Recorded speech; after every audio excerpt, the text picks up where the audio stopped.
Mapagpalang araw po sa ating lahat. Ako nga po pala si Angela Janagner at welcome po sa aking 365 Daily Devotion ni Pastor Russell Campos Seminary Edition. At ngayong araw po ay November 8, 2025 at ang topic po natin ngayong araw ay wisdom. Ikaw ba ay marunong o matalino? And yung scripture po natin ngayong araw is Proverbs chapter 9 verse 10. And yung po dito sa ating concept na wisdom and knowledge. Wisdom is more than intelligence or knowledge. It is the ability to see the life from God's perspective and to live accordingly. While intelligence helps us understand facts, wisdom teaches us how to use the facts to honor God and do what is right. True wisdom begins with the fear of the Lord and leads to humility, discernment, and obedience.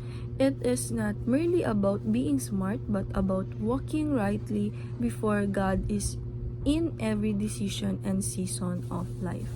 And sabi po dito sa ating Proverbs chapter 9 verse 10, the fear of the Lord is the beginning of wisdom, and the knowledge of the Holy One is understanding. Ang takot ng Panginoon ang pasimula ng katutungan, at ang pagkakilala sa banal ay kaunawaan. And sabi po dito sa ating teaching number 1, many people are intelligent but not wise. Sabi nga po dito na lahat daw po ng tao ay talagang many of the people, lahat yung mga, hindi lahat pero many of the people, marami sa mga tao na talagang matatalino but hindi wise doon sa mga naiisip nilang kung ano-ano, hindi nila wise na ginagawa na ganyan. And teaching number 2, intelligence is the capacity to acquire knowledge. Sabi po dito na intelligence ay nakakatulong ito na ma-help tayo ma-understand yung facts, lalong-lalo na yung wisdom, na matutunan natin kung paano mas gamitin to and mas gamitin ito para ma-honor yung ating Panginoong Diyos at magawa yung pinakatama.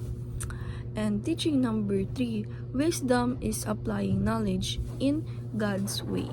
Sabi po dito na yung wisdom is ma-apply natin ito with knowledge para magamit natin ito or magawa natin ito ng tama in God's way. And application number 1, seek both knowledge and wisdom. Sabi po dito, pag tayo daw po ay magdadasal sa ating Panginoong Diyos, lagi natin